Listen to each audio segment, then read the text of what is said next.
Magandang umaga po sa inyo lahat.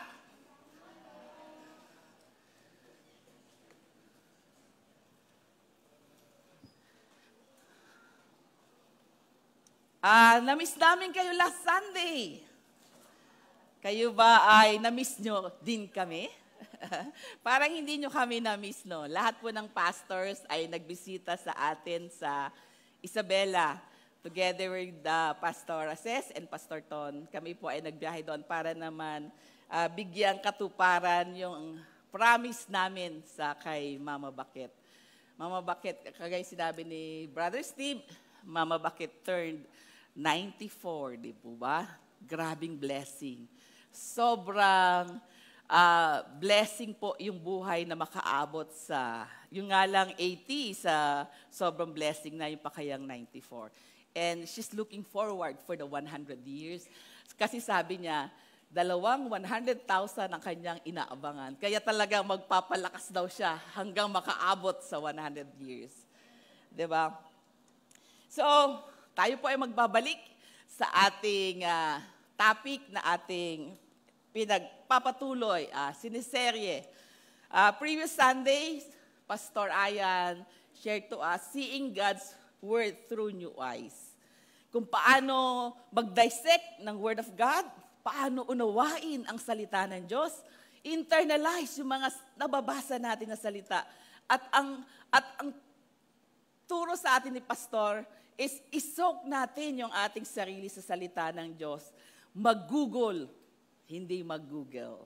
Mag-Google ng oras para sa salita ng Diyos dahil once na in-internalize natin, sinok natin yung sarili natin sa salita ng Diyos, doon natin mararanasan ang kung anong sinasabi ng salita niya sa atin. Amen? So, pero siyempre, dapat habang ginugugol natin yung ating oras doon sa pagbabasa ng salita ng Diyos, isabuhay natin yung mensahe ng ating Panginoon. Amen?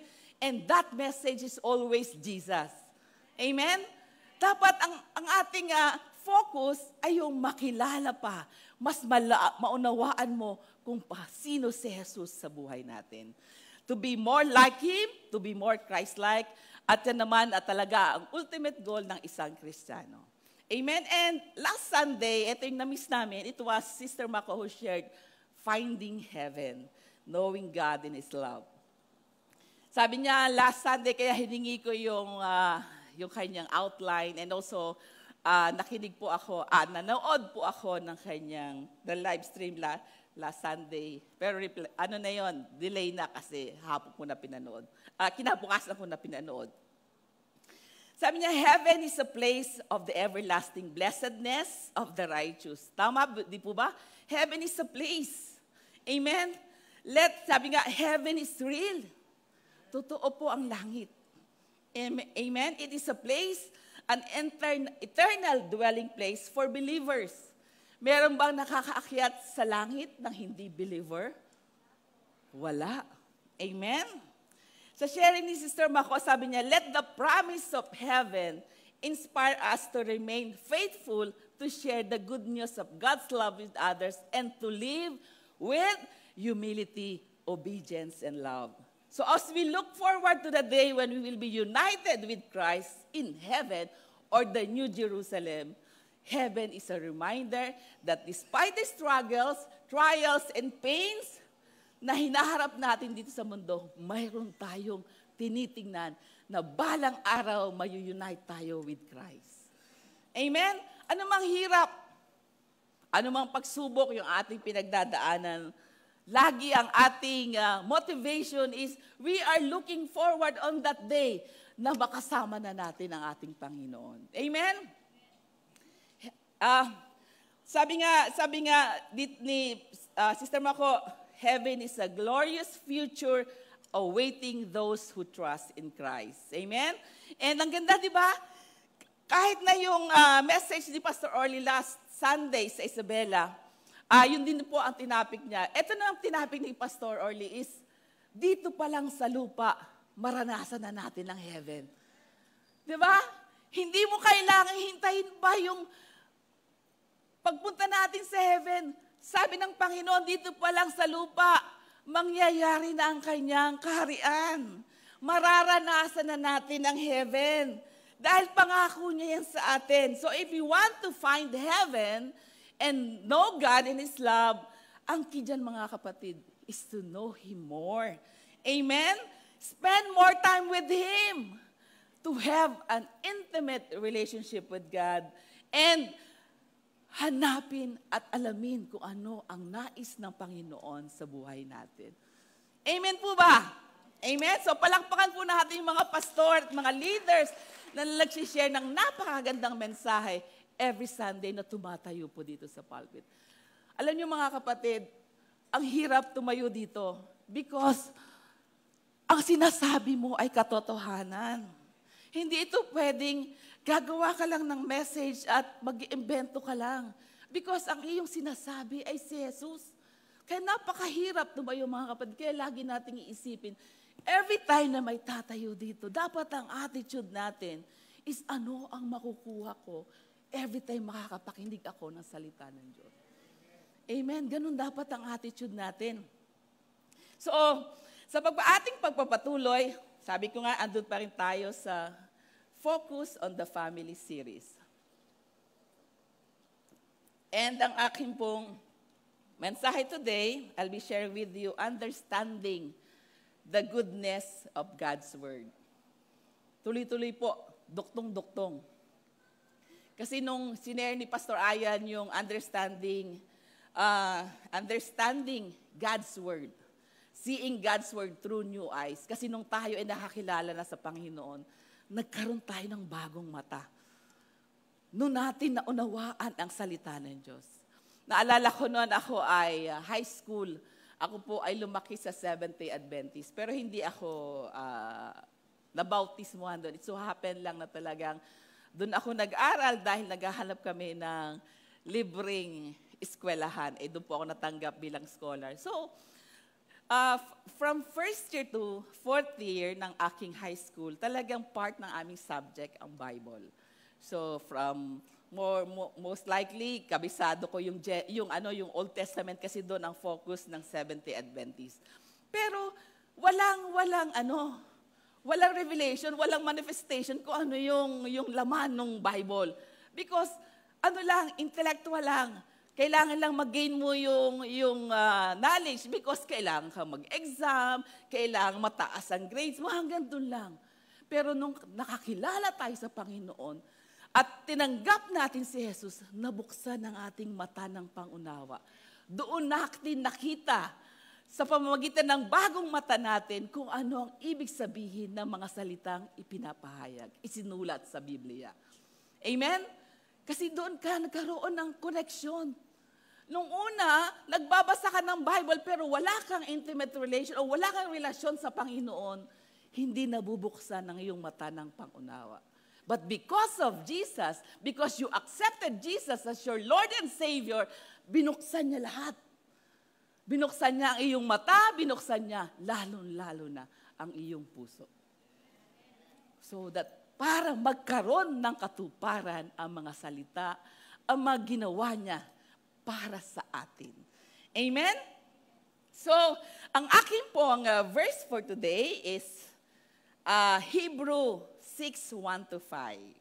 Para po tayo hindi antukin, tayo po ay magbabasa kasi 'di ba, malamig daw sa labas, pero hindi naman pasalamat tayo, walang bagyo sa atin. Pero ipagdasal natin ang Catanduanes kasi grabe po ang bagyo at ang aming bayan, ang Pulilio. Grabe po ang bagyo. Dahil lahat ng island na nasa malapit sa dagat, doon binabagyo. Kasi ang bagyo po nasa dagat. Wala pa sa land. So basahin natin ang Hebrews 6:1-5. Sabi dito, now is the time for us to progress beyond the basic message of Christ, advance into perfection. The foundation has already been laid for us to build upon, turning away from dead works to embrace faith in God, teaching about different baptism, impartation by the laying on of hands, resurrection of the dead, eternal judgment. So with God's enablement, we will move on to deeper truths It is impossible to restore an apostate, for once a person has come into God's light and tasted the gifts of the heavenly realm and has received the Holy Spirit and feasted on the good word of God and has entered into the power of the age that is breaking in. Amen. Tayo po'y manalangin. Hallelujah. Lord, maraming salamat sa iyong mga salita na siya naming pag-aaralan ngayong umaga ito, O God. Samahan mo po ang mga salitang ito, banal na Espiritu, na magkaroon ng buhay at magkaroon ng manifestation sa bawat isa sa amin, Panginoon. Ang tanging hangad lang namin, Panginoon, ay bigyan mo ng buhay, Panginoon, ang mga salita na lalabas sa aking bibig at mapapakinggan namin ng aming puso, ng aming mata ng Panginoon. So that, Lord, ito, Panginoon, ay maganap sa bawat isa sa amin. Pinupuri ka namin, pinapasalamatan sa ngalan ni Jesus. Amen. Amen. So sa binasa natin, magfo-focus ako on verse 5. Sabi to, feasted on the good word of God. Bakit kaya ginamit ito doon sa podcast na sinasabi niya? Doon sa sinabi niya doon na feasted in the word of God, feasted ang ginamit na word sa TPT, kaya ginawa ko yung version ng TPT. Pero sa NKJV, it was tasted. Amen? Sa Amplified version, tasted and consciously experienced the good word of God. Galing, no? Iba-iba siyang word, pero makikita mo yung ganda ng salitang nais iparating sa atin ng Panginoon. Amen? Sabi niya, you have to taste it. So yung word of God, for you to understand the goodness of God's word, you have to taste it. Amen? You have to experience it and you have to feasted on it. Pagpepiestahan natin. Hindi yung titingnan lang. Pag hindi maganda, hindi man lang titikman.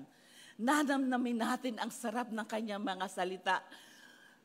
Iisa-isahin nating tikman ang mga salita niya. Naalala ko yung hinanda sa amin last Sunday na lechon. Diba? Kami ay hindi lang po nagpiesta doon sa lechon na hinda ni Pastor Ton. Kami ay inulit pa namin, prinito, hinalo sa pinaksiw, hinalo sa munggo, ginisang munggo ang sarap, kaya ayon si Pastor Ayan, na munggo pa more. Bawal pala ang munggo pero kasi ang sarap. Ganyan po ang salita. Masakit man ang hatid nito sa atin, pero may mabuting gagawin ang salita para sa atin. Amen? Hindi lang mabuting munggo para sa iyo, Pastor Ayan. Kaya babantayan kita, hindi na kita papakainin ng munggo. Sabi ni Wendy Speak, if we really want to develop a hunger for the feast of God's Word, it starts with, before we open our Bible, let's open our hearts. Bago pa natin desisyon na nabubuksan ang Biblia, buksan na po natin ang ating mga puso. Dahil yun ang kailangan.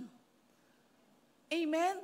Ang hirap magbasa nang wala yung puso.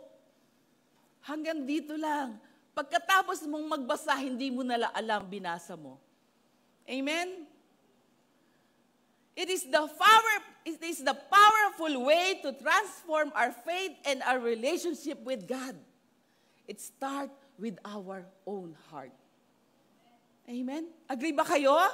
Amen? So, ngayon, nasa November na tayo, di ba? Malapit nang matapos ang taon.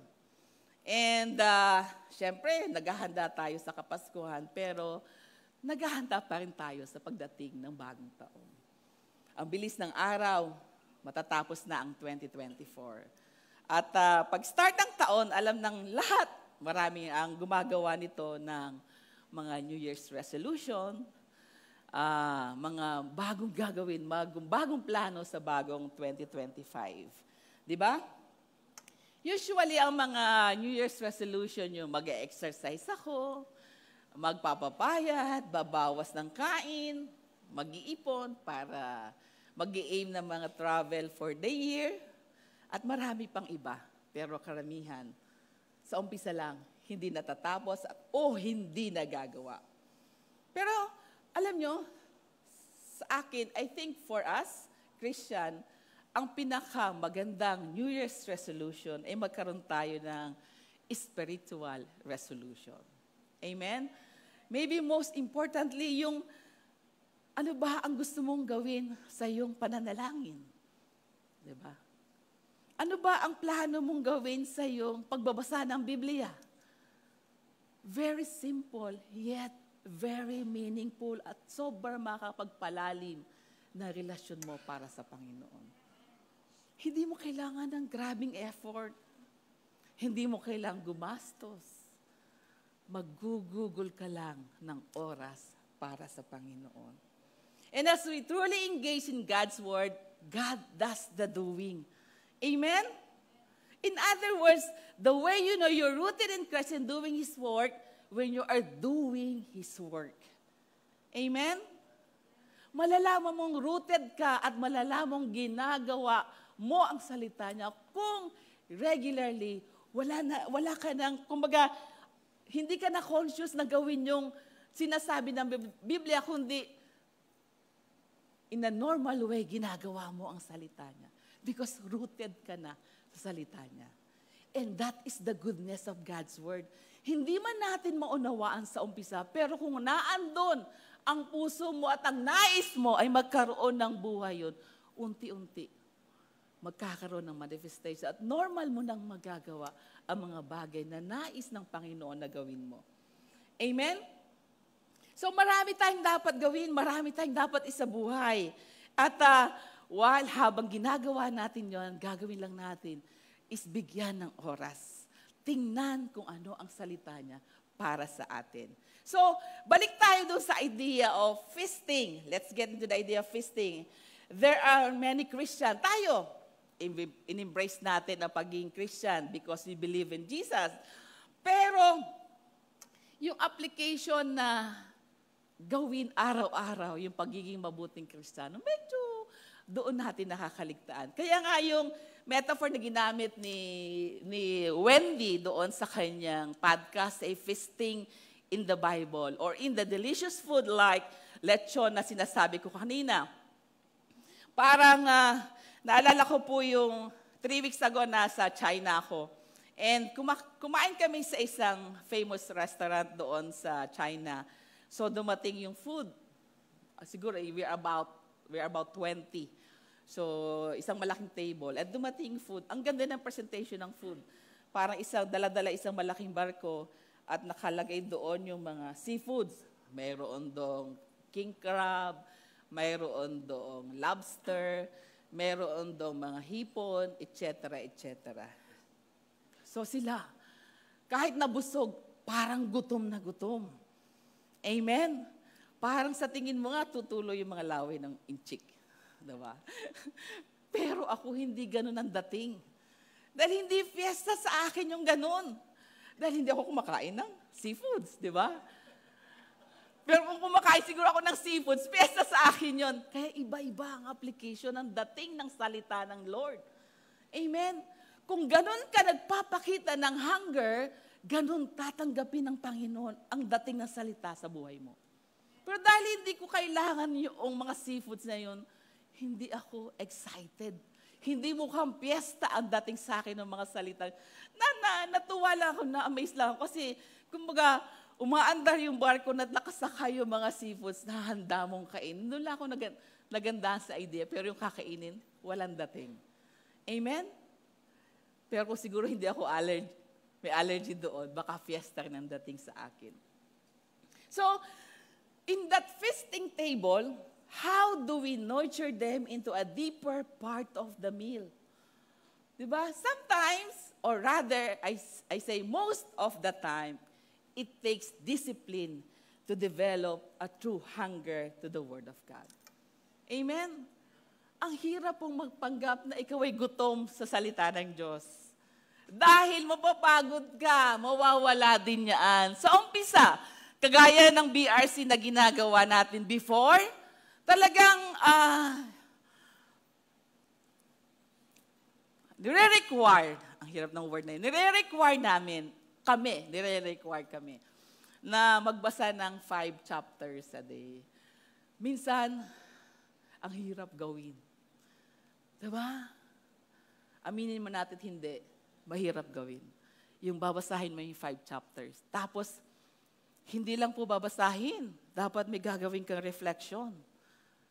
Buti sana kung babasahin lang, hindi, bibilisan mo lang. Chapter 1, chapter 2. Hindi eh. Kailangan may reflection ka doon sa babasahin mo. Kaya ang hirap magpanggap kung talagang totoong gutom ka sa salita ng Diyos. Pero pag na-develop natin yung discipline ng true hunger, napakadali lang gawin para sa atin ang magbasa ng Biblia. Kasi ma-excite ka every time you read the Bible. Every time you read the Bible, ang hinihintay mo doon, yung manifestation ng Word, yung revelation ng Word para sa'yo. Amen? Na ano ba ang gusto ng Panginoon sa verse na to para sa akin? Kaya nga, dapat, para ma-practice natin yung hunger natin sa salita ng Diyos, ito dapat itanong natin sa ating sarili. Next. Dahil sabi muna, bago ko nabanggit, sabi sa balik ka. Sabi sa James 1:23-24, for if anyone is a hearer of the word and not a doer, he is like a man who looks intently at his natural face in a mirror. He looks at himself and goes away and at once forgets what he was like. Amen? Nakita mo, tumingin ka. Inilan tulad yan sa isang tao na nalamin. Tiningnan ang sarili sa salamin. Nakita niya ang itsura niya. Pero dahil maraming cares, maraming iniisip, umalis at nakalimutan niya kung ano na itsura niya. Kasi hindi niya isinabuhay, hindi niya isinagawa ang salita ng Diyos.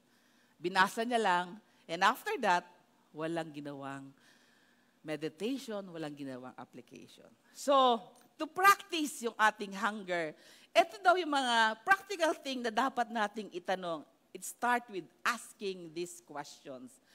Number 1, sasabihin mo bago ka. So, bago mo buksan ang Biblia, inopen mo ang puso mo, and then tanungin mo, I'm here to hear from the Lord. Sa pagbabasa ko ba, mapapakinggan ko ang Panginoon. Amen? I'm here to taste and see that He is near, that He is good, and that He is speaking to me. Dapat lagi tayong may ganong question. Kasi kung wala tayong expectation sa ating pagbabasa at pag-aaral ng salita, wala lang, para lang din talaga tayo nagbasa. Amen? That He has something that He wants to communicate to me. Next. Meron ba siyang nais i-communicate sa akin sa mga salitang babasahin ko? That He wants to shape me to the image of the Son of God. Meron bang nais baguhin ang Panginoon sa akin? Is that really about to take place? Is that really available to me right now? Available ba mga ganyang bagay para sa akin? Amen? So, pag ito tinanong mo, every time magbabasa ka, lagi ang Panginoon tutugon sa atin. Kasi He wants to satisfy our expectation. Amen? Think of this before coming to God's Word. If you really want to develop a hunger for the feast of God, it starts with this. Tanungin mo ang iyong sarili. Open your heart. Open yourself for that question. Why I am doing this? Bakit ko ba ginagawa? Ito ang magbasa ng Biblia. Do I want to taste and see how good He is? Amen? Natotoo ba talagang kumikilos ang Diyos? Naandito ba talaga sa buhay ko ang Panginoon? Is He actually going to meet with me? Pag nagbasa ba ako, imi-meet niya ba yung needs ko? And you got to slow down your question, waiting for the answer. Kaya sa pagbabasa, mga kapatid, ang susi Next pa, ang susi. If there is one word that we would describe how to read the word, it would be the word slow. Huwag po tayong magmadali. Kasi lahat ng bagay, lagi tayo nagmamadali. Nagmamadali sa oras, nagmamadali kung saan, kung anong gagawin. Gustong ma-achieve lahat yung gagawin sa bawat araw. Pero ang sinasabi ng Panginoon, we should be slow. Dito tayo magdahan-dahan at magbigay ng panahon para sa Panginoon. Slowly, parang sa pagkain, para maranasan mo at matikman yung sarap ng pagkain, unti-unti mong nilalasap.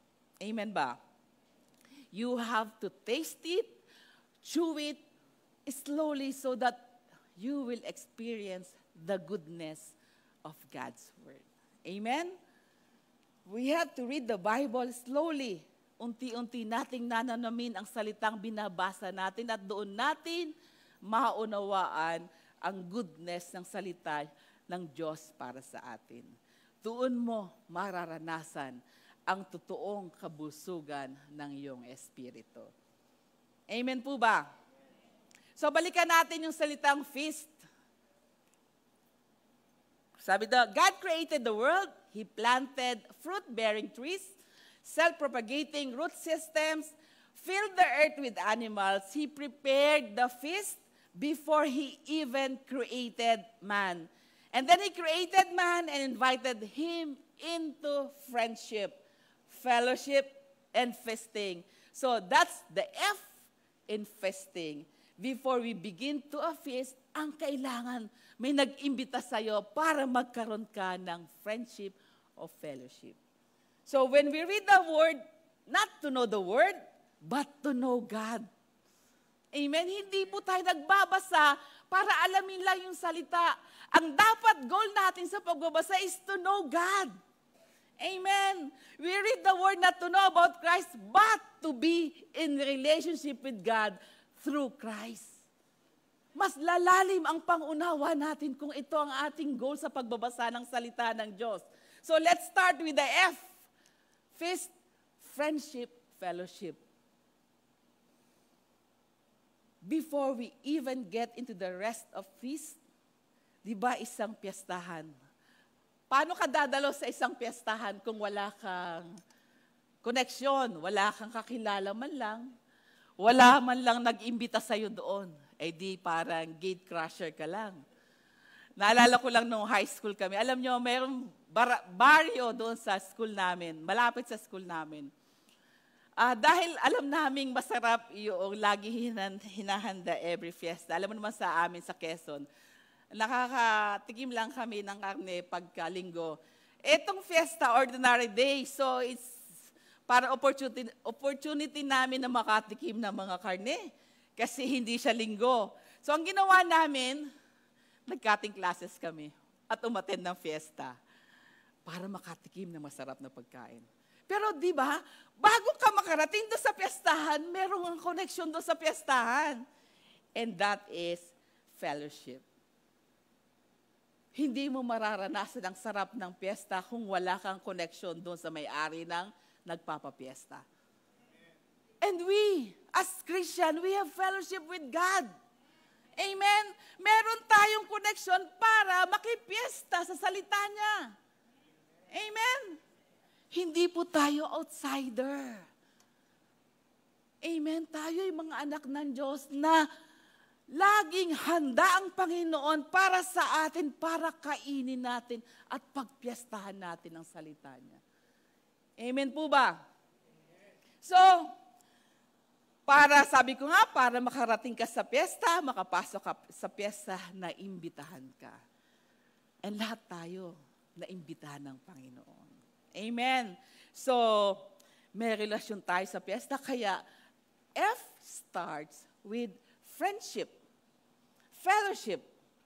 So, E? E is we're going to eat it. Amen? That means you're reading it. You are consuming the Word of God. Amen? It doesn't mean you have to be on fast. Kaya sinasabi ko kayo na hindi mo kailangang kuhanin lahat ng salita, chapter 5 chapters, 10 chapters, unti-unti ang pagkuha para kainin mo unti-unti ang salita niya. Hindi tayo dapat sa isang handaan na pag-buffet, inilalagay lahat sa plato ang gusto ang kainin, pero hindi naman nakakain. Sayang, di po ba? So gawin natin unti-unti kung ano yung makaka-nurture sa ating espiritu. Amen? Isang word lang, kapatid. Pero kung isang word na lang na yun ang tinandaan mo at nagkaroon ng buhay sa'yo, powerful yung word na yun. Makakasatisfy na yun ng iyong espiritu. Unlike, isang malaking plato mo na kinuha, nilagay mo lahat doon, pero hindi mo naman kinain. Sayang. Amen. So, E is we're going to eat it. Eat it. Read it slowly. Eat it slowly. Consume it. Let's keep the pace because we don't just want to ingest it, but we should digest it, the Word of God. Amen? I-digest natin. Kagaya sinabi ni Pastor Aya na dina-dissect natin ang salita para makita natin at manamnam natin ang kabutihan ng salita niya para sa atin. Amen? So A is for applying it. So F-E-A. A is for applying it. Sabi ng anak ko, Mami, gawa ka ng acronyms. So yan na anak, gumagawa ko ng acronyms. A is for applying it. And balikan natin yung question kanina. Lord, pag ba nagbasa ako nito, anong gusto mong sabihin para sa akin? What are you telling me about I am light of doing relationship with you? Ano ang gusto mong i-avoid na relationship ko para sa lahat, para ikaw lang ang magkaroon ng magandang relasyon para sa iyo? So, ina-apply mo na kung ano yung nais ng Panginoon. Amen? Pagkatapos mong ikainin slowly o basahin slowly, ang titingnan mo, paano mo naman i-apply sa buhay mo ito? Amen? What are you telling me about myself? What are you telling me about who I am in light of doing relationship with you? Or avoiding relationship with you? And then, how should I live differently? Pumapasok na ang application. Amen? Unti-unti nang nagkakaroon ng katuparan. Kasi gusto mo nang i-apply sa buhay mo ang mga kinain mong salita. Amen? So, we have F, fellowship. We have E, eat. We have A, apply it. What's next? S, savor it. It's also intended for slow. So, I will use savor. We could take it with as you go. Pag tayo may nakuhang salita, i-take mo, namnamin mo, savor it. Diba? Lasapin mo yung lasa. Ay, nawala. Sorry. Meditate on it. Kung maaari, kung may nakuha kang salita, isulat mo, jot it down. Keep in your pocket. Baunin mo ang salitang yun so that ito ang panghahawakan mo sa buong maghapon. Ito yung ipupush mo para gawin. At ito yung magiging parang sandata mo sa araw na iyon. Amen? So that, pag yun ninamnam mo, magkakaroon ka, you will commit that T, which is transformed. T is for transformation. T is to be transformed. Amen? God's word isn't meant to distract us for 5 minutes, 15 minutes in the morning so we feel like good Christians. It should make us look more like Him and less like us. And that T is transformation. Alam mo, ang Panginoon, hindi niya gusto yung ritual na pagbabasahin ka ng 5 minutes, 15 minutes a day, nagawa mo na yung ritual mo. Ang totoong nais ng Panginoon ay magkaroon ng transformation ang salita niya sa buhay natin. Amen? That's we want to be transformed. We want to be doers of the word, not just readers of the word. So commit then, as you savor it, as you meditate on it, then allowing it to transform your life. Yan yung feast na gusto ng Panginoon sa atin. When we read the Word of God, mas gusto niyang malasap natin ang kabutihan ng salita niya so that magkaroon ng katuparan sa ating buhay. Amen? So if you're full with the Word of God, you can even feel close to God. Amen? Siguro kaya natin nararanasan na hindi tayo ganun ka-close sa Panginoon because we are not spending more time with Him. Minsan, alam mo mga kapatid, anemic tayo pagdating sa spiritual na buhay. Aminin naman natin, hindi. Dumadating ang times anemic tayo. Siguro kung mayroon lang test, di ba pag tayo nagpapacheck up, tinetest yung ating dugo, mataas ka sa ganito, mataas ka sa ganito, kulang ka sa ganito, kulang. Paano kaya pag tinest tayo kung gaano tayo kalalim sa salita niya? Ang dami sigurong makikita na kulang tayo doon. Amen? Ang hirap. Alam mo mga kapatid, para maging maranasan natin yung kabutihan ng Panginoon, gawin natin, hanapin natin siya. Isik natin ang kanyang presensya para magkaroon ng katuparan, yung kabutihan ng salita niya. Hindi ang Bible create para lang basahin.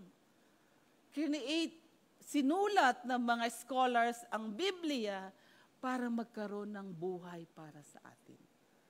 Amen? Hindi yan para sinulat lang, para mayroon lang tayong babasahin.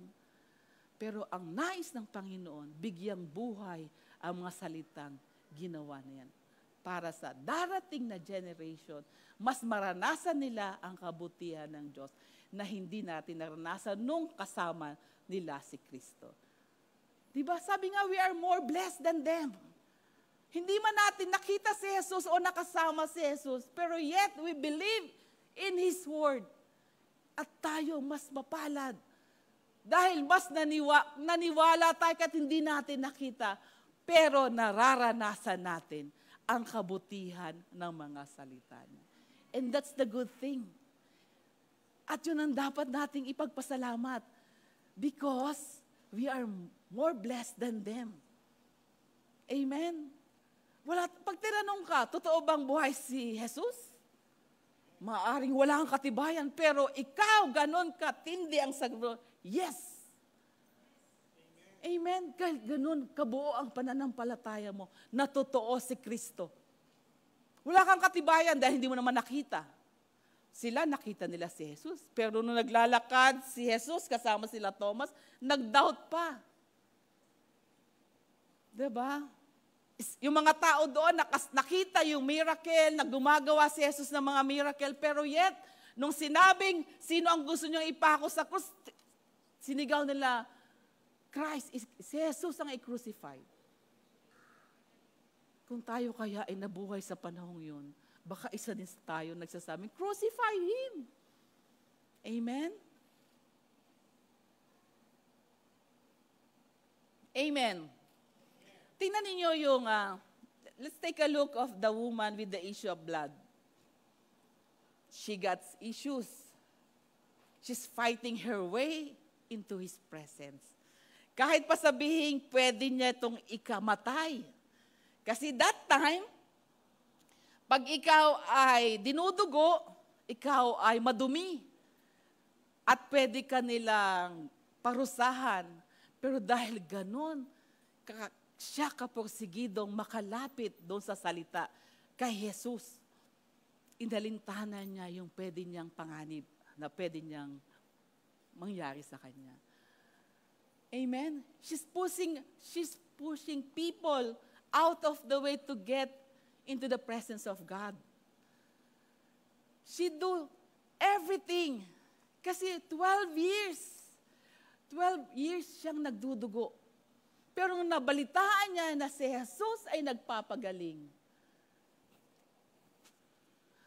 ang tanging goal niya is makalapit man lang at mahawakan yung laylayan damit ni Kristo dahil pag nahawakan niya yung damit na yon, gagaling siya. Amen? Ganun, katindi ang pagkahawak niya sa salitang pinangako ng ating Panginoon. Tayo kaya, nagkakaroon lang minsan tayo ng hunger, pag nagkakaroon tayo na doon tayo sa down na buhay natin. Nagkakaroon lang tayo ng hunger pag hindi maayos ang ating kalagayan. Amen? Nagkakaroon tayo ng hunger pagka may hindi magandang nangyari sa buhay natin. Ba't hindi natin hanapin? Ba't hindi tayo magkaroon ng kagutuman kahit tayo ay masagana, kahit tayo ay masaya, wala tayong problema, wala tayong hinaharap, much more na dapat doon natin siya hanapin. Amen? Hindi yung pagka may dilubyo sa buhay mo, saka ka naghahanda ng panglaban sa dyablo. Huli na, kapatid. Bago ka pa humarap sa laban ng dyablo, handa ka na. Equip ka na. Equip ka na ng mga salita ng Diyos para ma-i-apply mo na lang yung salitang binasa mo. Meron kang panglaban sa dyablo. Amen? Dala-dala mo na. Hindi yung pag-ayan na yung gera, ay, magbabasa ako ng Bible, ito makakatulong sa akin. Paano mo yun ma-feast? Mai-eat, ma-apply, masasavor, at magkakaroon ng transformation. Kung minamadali mo ang bawat araw.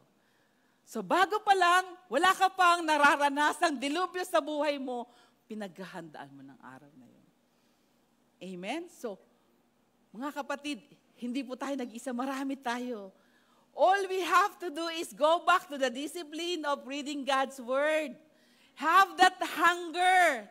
Have that discipline. Apply it to your life. Do it regularly and obediently. Amen? You will see it, what is good in it if you encounter struggles.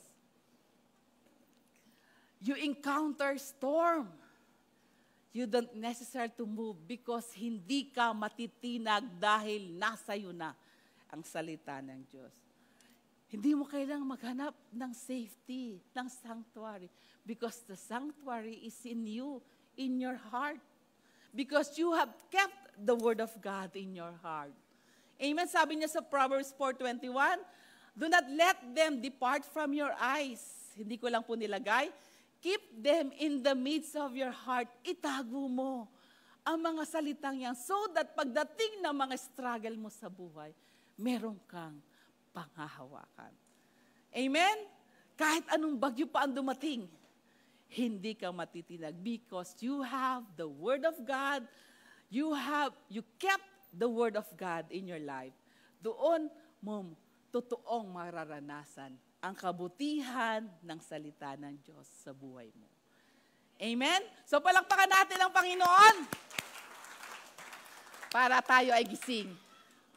Para tayo gising kasi baka mamaya natutulog na iba sa atin. Sayang po.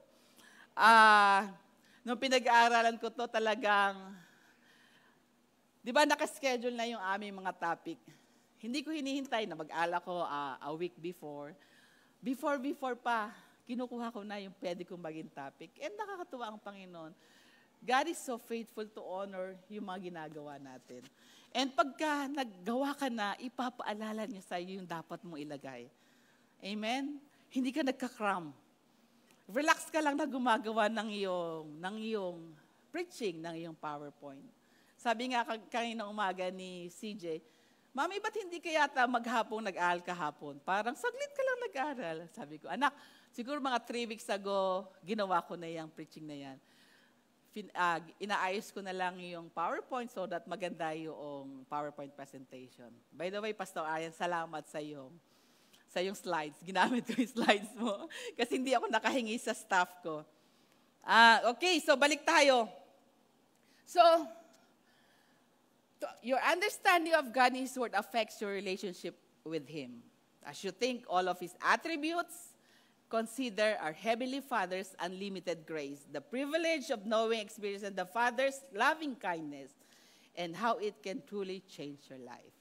doon mo makikita na yung hinahanap mong pagbabago, hinahanap mong bagong kalagayan, sa salita ng Diyos mo lang makikita. Amen? All of these are written in the Word of God, which is our Bible today. Actually, sabi ko, we are more blessed sa panahon natin. Because nung unang panahon, o kaya siguro mga 10 years ago, na ang Biblia ay talagang dala-dala natin, isang makapal na libro, na pag nagbasa ka talagang, o pag nagsimba ka, dala-dala mo yung libro. Pero ngayon, sa cellphone pa lang is, andyan na yung Biblia. You have all the access in the Bible. So wala tayong excuse para sabing, ay pastor, hindi ko po dala yung Biblia ko, hindi ako nakapagbasa. Ay nawala po yung Biblia ko, hindi po ako nakapagbasa. Yung cellphone na lagi mong hawak, may Biblia po yan. Unless hindi mo pinalagyan. App lang yan, free lang po yan. Hindi mo kailangang magbayad. Free app lang po, lalo na yung YouVersion ng Bible. Doon mo makikita yung pagkakaiba-iba ng mga salita. Kaya ma-apply mo. Kaya yung ginamit ko yung word na feasting, tininan ko sa TPT, tininan ko sa Amplify, tininan ko sa NKJV, tininan ko sa NIV. At makikita mo, mas appropriate yung mga ganitong version na magagamit. Amen? So, the Word of God is the expression of God's goodness. Amen po ba? Are you agree with me? Having a correct view of God is vitally important because it affects every aspect of our life. How we perceive the Lord will either strengthen our faith or it cause uncertainty. Amen? It will give courage or stir up fears. Kung ano yung impression mo doon sa salita niya, it's either makaka-encourage ito o magkakaroon kayo ng takot. Nakabasa kayo doon na pagka nagkasala ka, ikaw ay mamamatay. So, takot pag hindi ka ready, takot ang iyong mararanasan. Kaya depende kung ano yung perception mo doon sa salita ng Diyos. Kaya mas maganda talaga, bago ka manalangin, magpatulong ka sa banal na Espiritu kung anong ibig sabihin nun sa atin. Kasi pag sinabing, may ginagawa kang mali, ang kasalanan mo, ang hatid nito ay kamatayan. Naku, takot ka na, mamamatay ka na bukas. Hindi yun ang nais ng Panginoon. Amen? It's either it will give courage or stir up fears. It will bring about obedience or result in rebellion. It causes us to seek His will or go our own way. It makes us draw closer or it makes separate us from Him. Amen? We must keep pursuing deeper understanding of God we serve. And the only way to gain an accurate perception of the Lord is to see what He says about Himself in Scripture. Amen?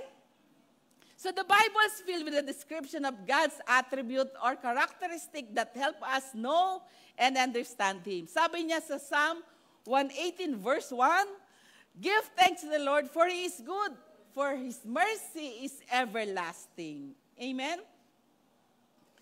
Sakit ang ilala muna. God's goodness is His benevolence towards us.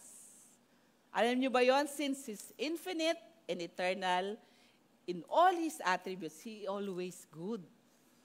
And everything He does is done for good. So everything about Him is good. Everything in His Word is good. Amen? God, goodness is constant. Alam niyo ba yon? Ang kabutihan ng Diyos ay hindi nagbabago. His goodwill doesn't waver. He isn't benevolent sometimes and less at other times. Hindi po gano'n ang Panginoon. Kung tayo, hindi ang Panginoon kagaya natin na pag okay ang mood ko, mabait ako, mapagbigay ako, mabuti ako. Pero pag hindi okay ang mood ko at medyo sinasaltik ang utak ko, ay, wala yata akong kabutihan na gagawa sa maghapon. Hindi gano'n ang Panginoon. Amen? Ang Panginoon, laging mabuti. God's goodness is constant. Tandaan po natin yan. Sabi niya sa Psalm 145 verse 9, "The Lord is good to all and His mercies are over all His works." Amen? Sabi niya sa Luke 6:35, "For He Himself is kind to ungrateful and evil people." Kahit sino po, ang Lord ay mabuti. Hindi lang po sa mga believers. All people, ungrateful ka man, evil man sila, lahat ang Lord ay mabuti. Sabi nga dito sa Matthew 5:45, "For He causes His sun, araw," di ba? Na sumikat. Meron bang pagkakataon na ang araw ay sumikat sa bahay nyo lang? Ito bahay nyo, ito mga katabi nyo, kapitbahay nyo, hindi Christian, hindi believers. Yung bahay mo ba bigla nang lalabas, mayroong araw, tapos lulubog? Di ba wala? Ang araw sumisikat sa lahat. Amen? "And send rains on the righteous and the unrighteous." Minsan naranasan mo, umuulan lang sa bahay mo. Totoo yun, nangyayari yun. Pero hindi yun ganun katatagal. Maaring yung ulap sa tapat ng bahay mo ay punong-puno, kaya bumuhos ang ulan. Pero lahat yun uulan. Because sabi niya, nagsisend siya ng rain sa mga righteous and the unrighteous. Para sa lahat. Amen? Ang galing siguro ng Panginoon, pag sinend niya lang ang rain sa righteous, ay iba-iba yung bahay natin. So pag titinan mo kung ang tawag doon, pagka may camera sa taas, ay umuulan lang sa bahay ni Ayan, sa bahay ni Pastor Orly, sa bahay nila Sister Pia. Ang galing, no? Pero hindi ganun ang Panginoon. God is love. God is good. Amen? God is good. And all the time? Kaya gusto ko si Nancy eh. Praise the Lord. So, too many people don't recognize that God is the source of all the good things they have. Health, enjoyment, family, friends. So they never thank Him or give Him the credit. Yet, His kindness continues throughout every generation. Kahit hindi natin siya pasalamatan, ang kabutihan ng Diyos ay nagpapatuloy. Amen? Laging andyan.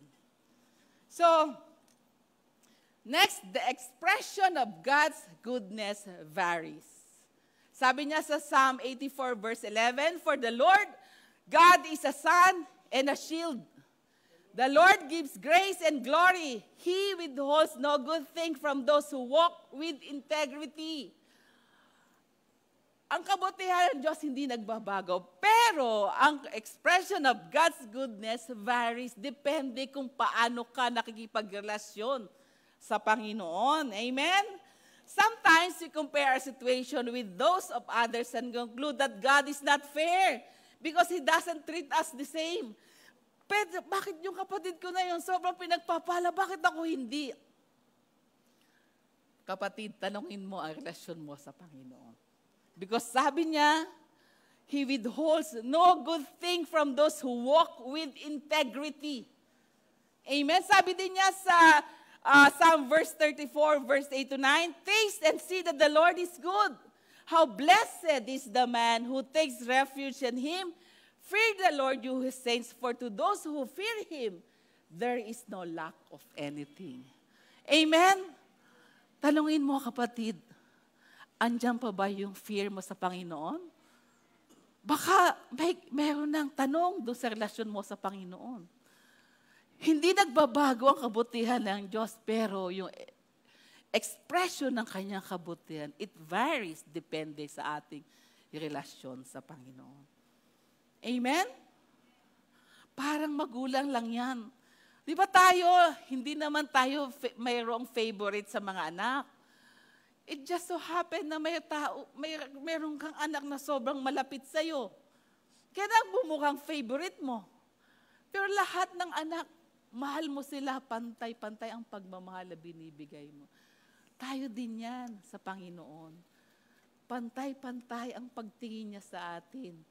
Nagkakaroon lang ng pagkakataong mas natutuon ang pagtingin niya sa isa because ganun siya kadependent sa Diyos. Ganun niya isinasabuhay ang salita niya. Amen? So dapat ganun ang attitude natin because His goodness depends on our relationship. So those who walk with Him, meron pa siyang isa eh. And we know that God causes all things to work together for good to those who love God, to those who are called according to His purpose, sabi niya sa Romans 8:28. So those who walk with Him, obey Him, love Him, are called according to His purpose, will always be the recipient of God's abundant, unending benevolence. His pathway of goodness is for those who walk uprightly. But those who think God is depriving them will make their own path and miss out on His full generosity. Two-way lang yan, kapatid. The choice is yours. Amen? Next, goodness is what God say it is. So often we can see God's goodness towards because we compare ourselves with others or make judgments based on material, based on physical and situational well-being. But the Lord, in His wisdom, knows that having everything the way we think, it's not what's best for us. Minsan, nagkakaroon tayo ng question sa Panginoon because hindi niya pinagkakalob yung mga gusto natin. Tingin natin, hindi tayo tinitingnan niya, pero alam niyo mga kapatid, yung alam mong best for you, hindi yan best para ng Panginoon para sa iyo. Yung magkaroon ka ng lahat ng material thing, hindi po yan, sa tingin ng Diyos, hindi yan best for you. Baka kasi later on, hindi ka pa naman handa, pag pinagkalooban ka ng lahat ng meron na hinihiling mo at hindi handa ang puso mo, isang araw, hindi ka nababalik sa Kanya. Kasi hindi ka handa eh. Ang mas titingnan mo na kung ano yung pinagkaloob sa'yo, makakalimutan mo na siya. Amen? Hindi gusto ng Panginoon na wala tayo ng mga magagandang bagay. Gusto niya yan, na maranasan natin ang lahat ng mabubuting bagay sa mundo. Pero, paano ang puso mo? Handa ka ba? Baka pag binigay ng Panginoon lahat ng hinihiling natin, tumalikod na tayo sa Kanya. Amen? So, as we submit ourselves to His path and walk obediently before Him, we will taste and see His abundant love and care. There are many expressions of God's goodness. Number one, His mercy. God's mercy is His tender-hearted love and concern expressed toward those in distress. If not for His mercy, we would all be lost. We will be lost because we need His mercy for salvation. No one can be saved who doesn't recognize their hopeless, sinful condition and cry out for mercy, sabi yan sa Luke 18:13. But God's mercy isn't limited to salvation. Jesus is our high priest who sympathizes with our weaknesses and invites us to the throne of grace when we receive mercy and find grace to help in our time of need. Ang biyaya, isang manifestation ng goodness ng Panginoon, expression of God's goodness is yung biyaya na pinagkaloob sa atin. Amen? Dahil sa biyaya niya, tayo ay naligtas. Amen? Dahil sa biyaya niya, nagagawa natin ang mga bagay-bagay. Amen? Dahil sa biyaya niya, andito tayo. Dahil sa biyaya niya, instead of tayo ay mamatay para sa kasalanan na nagawa natin, siya yung namatay para sa atin. Number two, His grace. His grace is His unmerited favor towards us. Hindi man tayo deserving, pero ang grace binigay sa atin. But it's so much more than this. It was His grace that took the guilt of our sin and placed it on His Son at the cross. And since God is just, no sin can be overlooked. Every sin must be punished if He is to remain just. Kung i-apply lang ng Panginoon, kung wala yung grace, lahat na nagkasala, mapaparusahan. Pero ang Lord ay just. Ganon ang biyaya at grace ng Panginoon sa atin. Jesus bore the punishment we deserve so that God could justify repentant sinners and declare them righteous. It is the death of His Son that God's goodness is expressed through grace to all who believe in Christ by faith. Amen? Sabi yan sa Ephesians 2:8-9. But we are not only saved by His grace, we live it every day of our Christian life. Every day, kailangan natin ang grace ng Panginoon. Amen? Amen ba? Amen. Yes. And lastly, His love. This display of His goodness is especially beyond definition. God loves is immeasurable, unfathomable, and indescribable. Hindi mo maipaliwanag. Hindi mo masukat. Sabi nung last Friday, anniversary po ng MPP, we had a simple anniversary just to celebrate our 54th year anniversary. Sinelebrate namin yung aming anniversary sa Pandacan for the last time kasi tapos na po yung aming bagong planta sa Laguna and magkakaroon kami ng inauguration on December. And for the last time, sabi na, napag-usapan namin ni Jong na why not celebrate yung aming anniversary just to reminisce the memory we had in MPP in Pandacan. So sabi nung pare, ang pag-ibig daw ay hindi kayang sukatin because pag sinukat mo ang pag-ibig, walang panukat na pwede mong ihambing ang pag-ibig. Hindi siya ma-measure. Kaya sabi nga dito, God's love is immeasurable, unfathomable, and indescribable. Which is true, di ba? Ganon kalalim ang pag-ibig ng Diyos. Unlike ours, pag may ginawang hindi maganda sa iyo ang isang kapatid mo, o kaibigan mo, or kasamahan mo, or pamilya mo, nababawasan yung pag-ibig mo sa Kanya. His love is perfect and is not changed by external influences because it's an aspect of His very nature, because God is love. Amen? It is expressed in the giving of blessing, but also even in discipline. Still, God is love. Amen? In our suffering, still God is love. He lovingly corrects us as we may share in His holiness and bring Him glory. The pinnacle of His love for us is when He gave His Son to rescue sinful humanity from eternal condemnation. And that is based on John 3:16.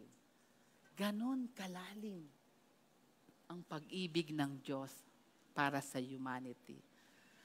As believers, we are showered with God's goodness because we are recipient of His endless mercy, His grace, and His unmatched love. The pathway of goodness that God has prepared for us is paved in the blood of Christ Jesus. So, before I end my message, there are some questions to ponder. Sagutin natin sa ating mga sarili. Para magkaroon tayo ng meditation o evaluation kung paano talaga natin tinatanggap ang kabutihan ng Diyos.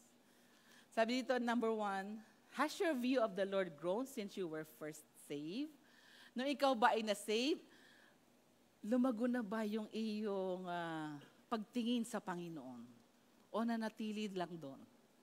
If so, how is your greater understanding of God's attribute affecting how you view His goodness in difficult times? Na-apply mo ba yung kabutihan ng Diyos sa buhay mo pagka dumarating ang difficult times? Has there ever been a time when you doubted God's benevolence? What circumstances caused you to doubt? As you look back, what good do you think the Lord was working in you through that situation? Amen? So, nilayan natin. Hindi nyo kailang sagutin ngayon. Pag-isipan natin, ano na ba yung view natin sa kabutihan ng Diyos? Buhat nung nakakilala tayo. And sabi nga dito, next slide, the best response to God's goodness is gratitude. Give Him thanks always. And lastly, if we truly want to experience the goodness of God's word, remember the feast. Fellowship, eat, apply, savor, and transform. So God bless us all, and tayo po'y tumayo.